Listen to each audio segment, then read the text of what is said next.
So here we are now, twice in a row, filling some gap time, waiting for our guest. Exactly. I'm sure we'll get Ryan in a little later. Charles should be here any minute. I know he's not going to stand us up. Nope. He would not dare. He wouldn't. He wouldn't. No. So, but I saw him actually walking in the building, and I have no doubt that he's been captured by someone for a moment and is trying to get away. He should be back any minute. So, in the meantime, what did we? Okay, so we were finishing, discussing there the componentization of Power App's canvas kind of surface as we know it. Will that be an outcome, in the future? Not saying that you still wouldn't be able to have the full flexibility of building canvas-only apps, but taking all those components, the galleries, all the various functionality you get in canvas apps, componentizing them all, and you can use them anywhere across any surface within the unified interface. How much easier would it have been up to now if they were just called a canvas app or a model-driven app and they weren't both called a Power App? Yeah. That didn't help us, but I don't know at what point the computer went to sleep, but yeah. we were talking about how there was a longer range plan here that these are going to converge. Yeah. And that's why Power Apps makes sense to not have to change things later, but at the moment they're two different things, and I for one had struggled making the picture of what that converged experience looks like. Mm-hmm. Here comes our guest, running. He's running. Okay, here he comes. All right, so you've heard enough of me. We're going to do a hot swap guest. Hot swap. A hot guest swap right here. He made it. 2 minutes late. Oh, can you stand out of the way of the camera? Hello, Steve Mordue here. Good to meet you. Oh, yeah. Cheers, mate. We'll get you mic'd up. Awesome. How are you? Good. So, you're the rock star this morning at the keynote? Yeah, best for last. Yeah. I'm not going to let Mohammed live that down. I don't know if you heard him. No, I didn't. I wasn't in the session. So. He said, we have best in the middle. Okay. That's what he said, so. What, and he's referring to? Himself. So, no, I'm just kidding. So thank you for having me, by the way. Mate, it's good to have you on the show. Tell me, what's been happening in the last couple of months within your org? Within my org or what we've shipped? Yeah. But let's start with, we've heard some changes are happening. Yep. You've become God in the org. Is that the term we have? Was it corporate vice president? It's pretty amazing. Yep, thank you. Congratulations for that. Yep. I mean, really impressive. I heard there's been some shuffle around. Yep. I assume it's based on where you're thinking, in the FY20 year. Yep. What are the big things that are top of mind for you? Yeah, so I mean, I'll say I break that into two pieces. I'd say top of mind, like right now for us, is largely we just got AI Builder GA. Yeah. We have actually 8 more AI Builder scenarios coming in the next few months. Wow. So I can't tell you about it because the team will not forgive me. No. But we also have Power Apps Portals, which just reached GA as well. Yeah. So those are like the two big items that we're really excited about what just happened. Mm-hmm. As we go look forward, there's two big things we're looking at. The first is we are introducing some new capabilities to the Power Platform. Okay. And taking the trend of taking dynamics like components. Yep. We're taking the dynamics customer care bots. Okay. And we're actually going to bring that inside of the Power Platform as well. Excellent. So you'll be able to go build conversational agents, conversational AI in a low-code environment without having necessarily purchased an application, which is a top request from customers. So just that Power Platform box just keeps growing. Yeah. So that's another big piece. And then we're also doing a lot of work to go bring Dynamics 365 and Power Platform to be much more one platform. Right. And people who know the land know that we say Dynamics 365 has one platform. Yeah. And there's like a few asterisks. Yeah. So like in the case of the FNO, AX platform, plus BC. So we've also done some other shifts so that we can really dial up the investment to make it so that more FNO data and FNO extensibility can be done via the Power Platform natively. Right. And take some of the FNO good capabilities like the pro dev support, ISV support, and bring that back into CDS. So we're doing some work like that as well. So just the platform is getting bigger and we're building a whole host of applications on top. So that's, I'd say, what's new and exciting for us. Wow. So you're saying we're going to see more walls broken down between the F&O side of the business and building anything else as an extension of that environment. Yes, that's exactly right. And like our goal is you want to make it so you can use like the new unified interface offline against F&O. So like we're doing work to try to enable that next year. So So the way you're talking about taking these various elements out of Dynamics and making them available in the Power Platform, are we going to see, and of course I'm pulling your leg here, are we really going to see that Dynamics 365 and the various elements are just going to become components more and more that you can build any application with. Yeah, so yes and no. Yeah. And I would say, so a lot of the horizontal, like repeatable capabilities that exist in the apps. Yep, scheduling, things like that. Exactly, we do want to pull down in a more generic way that don't require you to purchase the app. So that's definitely happening. I mean, we have 18 months track record doing that, right? With CDS2, with portals, with a bunch of other things that we've done. And we do want to still preserve the applications as an application. Yep. So what I say is, like, we're going to bring some of the building blocks down to the platform, but we still want to have a sales app and a service app and an operations app, supply chain app, because a lot of our customers, they just want, if that's their problem, supply chain management, they just want an app to manage their supply chain. Yeah. They want to deal with building blocks and anything along those lines. So that's kind of what we're doing. But by making those composable, it makes the platform more powerful. It makes it so you can learn one platform for all of Dynamics 365. And it also sets us up so that our apps actually get stronger. So you can take the best that are in the F&O apps and make them be available in CE and vice versa. So I've speculated with Steve Mordue for a while around the concept of, will the Power Platform outgrow business apps? Well, as a key platform for Microsoft, we've had all the dev tools in the past. Yep. Will it become really that citizen platform that you could build any app for anything? Yep, absolutely. So like today, even within Microsoft, we talk about Power Platform. It's not just for biz apps. It's also for productivity apps. Like if you go to SharePoint and you try to customize a list today or create a web part, Power Apps is the way to go. We're doing the same thing inside of Teams, and we have a bunch of great integration inside of Excel. So already it's kind of across productivity apps, all of Office 365, and biz apps, all of Dynamics 365. But kind of like one of the big things I said today in the keynote was, hey, we really are talking a lot more about Power Platform and Azure together as a open-ended, create whatever app you want platform. And in a lot of cases, it makes sense to use Power Platform. In other cases, it makes sense to use Azure. It's not either or, you actually mix and match. And that combo is super unique and super powerful for all of our customers right now. And so where does Teams, in your mind, play in this? Because I'm seeing a lot more stuff surfaced in Teams, for productivity purpose. What are you thinking about when the Power Platform and how Teams play together? Yeah, so Teams is really fascinating. I mean, it's the fastest growing thing ever in the history of Microsoft, so phenomenally successful. And what we're seeing is a lot of customers, when they collaborate with a team in the app, they want the application and platform experiences to be integrated right there. So that's actually changing how we even think about delivering experiences. So like for Flow, for example, we just shipped the adaptive card designer in the Flow designer. So you can actually go fire out a card into a Teams channel, which is interactable, collect information, and that fires back into Flow. That's almost a new type of app, right? It's just adaptive cards in a channel. There's not a dedicated app screen, but people are using that like an app. Similarly, for Power Apps, you can go add a tab inside any Teams channel, and that Power App just is like natively integrated inside of Teams and call it to all the same connectors, CDS that we already have. Tons of value and tons of excitement by customers there. So we view Teams as a delivery mechanism, almost like a new OS from the point of view of Power Platform. Plus, we think it actually changes the way you interact with applications in the future. So you mentioned Flow there a few times.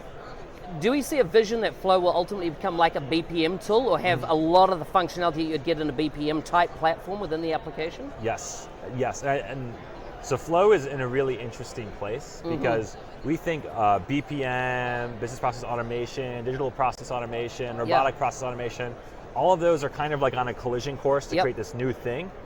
And Flow is kind of going towards that new thing. That means we're going to introduce more BPM capabilities, introduce more digital process automation capabilities, like we already are starting to do through the approvals capability, and start to surface it in new and interesting ways to data collection, like forms and inside of Teams channels. So for sure, and I think I'd say historically Flow was really about like how do I automate my own tasks, and then maybe how do we collaborate to automate our tasks. We're really focused over the next 18 months to make Flow be much more about how do I automate my business. And there's a lot of capabilities that we have to change as a result of that, but we think that's for the future for sure. So there's been a bit of confusion in the market around Canvas and model driven, right? For me, it's kind of almost takes me back to my early days in Dynamics where we would discuss everything I can do in Dynamics I can do in SharePoint and vice versa. And so with that confusion, how are you, if you like, evolving to really eliminate that, and the confusion's actually at the customer level. Yep. You go into a customer and you see they need a model-driven or a CDS-based solution. You go in there and talk about Power Apps, and they go, we've been using it for months. Yep. And they're like, so we've got it, we don't need it. And, Yep. and you drill into it. Yep. They've been using it on SharePoint lists. Yep. They have reached the limitation of that, and what they're wanting to build now will definitely not be built on a SharePoint Yep. list. How do we kind of start messaging clearly the differences, or, you know, we've talked about the single surface coming together, canvas and model driven. What are you thinking about internally about this? Yeah, so I mean, at the highest level, over the next 12 months, there will no longer be a concept of canvas apps and model driven apps. Right. There will just be apps. Fantastic. And that's super important, because today people get very confused, Yeah. and this is our fault, and there's technical reasons why it's like that. They get confused as they go, I want to create an app, and the first decision is, do you want to do canvas or model driven? And this is the most important decision you have to make before you even started, which is not a good way to go about doing app creation. So we'll have just one app type, and in that app type, you'll have canvas concepts and model driven concepts, and you can mix and match. If you use CDS, in all cases, it'll be the best data source there is, period. But you'll be able to actually go mix and match the two really naturally. And it's kind of subtle, but we just actually did the first and most important and most difficult step to make that true with the Power Apps component framework. Right. That Power Apps component framework works across both canvas and model driven. That means the control, like architecture and control runtime, is actually already the same. We converged it to make that be true. So, and I hear there's a whisper that even the Power App portals might also adopt some of that componentry in time. Yes, I would say portals is yet another app type technically. So it's the same idea as to bring all those same concepts across the board. And that will make portals way more advanced than it is today. If I can go bring in connectors, Canvas, PCF, all those other capabilities. So we're seeing AI, and practical AI, really lighting up now within the entire suite like never before. Once again, looking 12 months ahead, really kind of what are those aspirations you're aiming for? So I mean, as you mentioned, AI everywhere is core to our strategy. And the idea is like, you don't want to go, people don't think and say, I want to create AI, because this is certainly no like business user using the Power Platform. Instead, they have an application or a process or a BI dashboard that they want to inject AI into. So that's a really core element. Just like as guides throughout all the other existing experiences, we're going to put AI everywhere we can. That's one piece. Second piece, one of the new interesting AI areas we're going after is what like I would call perception. And the idea is, today it's like we understand a document, like a digital form or data in CDS. Perception is like cameras and sound and video, video and pictures and stuff. So all the cognitive side of things. Exactly, and making it so that you can actually use perception to go understand the physical world without having to go instrument everything, because that's really transformative. Because if you really want to say transform, you say digitize step one. Well, that's really hard to retrofit IoT on everything, right? But with the cameras, you can just put a camera and you can understand what's actually out there, like how people are walking around the show floor here, who's walked by, what they've looked at, where people are loitering. And that type of capability we're going to bring to the platform. And you actually see the first, like little, I'd say, like sprouts of that in the new connected retail store that Mohammed talked about this morning, where we actually have the ability to take cameras you already have in a retail location and understand how your customers walk around. Just very transformative capability. So that's the big focus, through HoloLens, through your phone, through static cameras, to go bring perception into the platform. Excellent. So my final question is around the social impact that the Power Platform is having. You know, I am seeing people that have been in, if you like, a lower skilled jobs across the world, all of a sudden can become technologists, can pick up this tool set, and it's transforming their lives. You know, there's been a lot of fear for a while about AI is going to replace all our jobs, and you look at the Power Platform and you're going, actually it's not. It's going to create a whole new set of jobs. And when I look across, the industry, the Power Platform really personifies this new job creation sphere that we're operating in. In Microsoft, you must be, thinking about this social impact. What are you discussing? So this is my favorite part of the job, to be honest. It's almost like it's a new tranche of work that's going to be created And it'll be like the factory jobs of 40 years ago, and that it's like a really good income. You can make a whole career around it, and it's accessible to everybody. And we see this in action already today. So we have great stories that we talk about all the time, like Submit at Heathrow Airport. Amazing. That's Had dinner with him the other night. Exactly, yeah, exactly right. Amazing guy. Went from security guard at the airport to a Power Apps developer. And what's fascinating is we did a call with Heathrow, and they said they've promoted 14 people in the last 12 months because of Power Apps. Exactly. To new jobs, new professions, new careers. And this idea of like upskilling the workforce, actually 2 Power Apps champions, so Submit from Heathrow, and I think Martin Lee, they actually got an award from the Lord Mayor of London, which is the best title I've ever heard. Awesome. They got an award for the Tech Skill Up thing. It's all over Twitter, and you can go see this. Because of the Power Platform, and the whole idea that everybody can be a developer, anybody can use AI, anybody can get value from their data with Power BI. That's something that hasn't happened before, and I view that as a huge opportunity to like really change the workforce, period. And obviously a big business opportunity for many people, partners, ISVs, Microsoft, and people who want to go transform their career. I said that was my last question, but I got one more. and it leads into this. So somebody recently reached out to me in the last couple of months from Nigeria.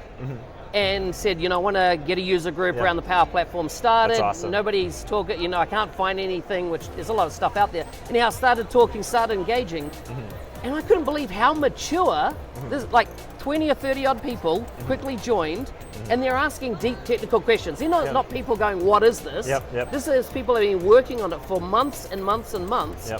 Is there this massive opportunity across the Africas, I say India, and I know, Microsoft has a big footprint in there, but much more broader, more at the people layer across India. You've got places like Taiwan, really the whole of Asia, that is really untapped. We don't see them in the community ecosystem yet. And what are you thinking? Are you hearing anything around Microsoft's push into those regions? I know when I was working down there, Taiwan was a big target for I was working out of Hong Kong. What are you thinking around that whole band below the equator or mid-equator line? So I say we're absolutely thinking about it, and we're putting a bunch of things in motion to go try to capture that. I think the energy and the hunger there is around the Power Platform there. And like one of our own goals is like we talk about like the UG Summit, right? We want to have a physical UG in every major city around the globe, period. I love Not like every major city in the US or in Europe or something, in every major city around the globe, period. So that's a big goal for us, and we have metrics that we're starting to track internally around that. That's one. 2 is we're doing a bunch of work around training and making it accessible to everybody. Open sourcing training, putting on Microsoft Learn. The idea, because like I say, my dream is, and I talk about this all the time with my team, is I want to have a Power Apps night school where anybody can go at night, like kind of go to like law school at night, right, and learn Power Apps. To go actually make a career jump using it.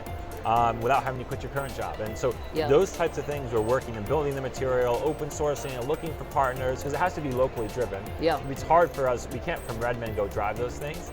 But I'd say if anybody's listening and they want to go actually start an effort, a local user group, wherever it is, anywhere in the world, shoot me a message on Twitter or LinkedIn. We'll go support you, we'll send you swag, we'll give you materials to go make it happen. I mean, that's the whole dream. That's like I said, that's what gets me out of the morning. Or it gets me out of bed in the morning. That's what makes me fly to Florida to talk to the UG. It's just, that ability to go really reach kind of anywhere in the globe, make anybody a developer. Awesome. Charles, thank you so much. Thank you. Thank you for having me on.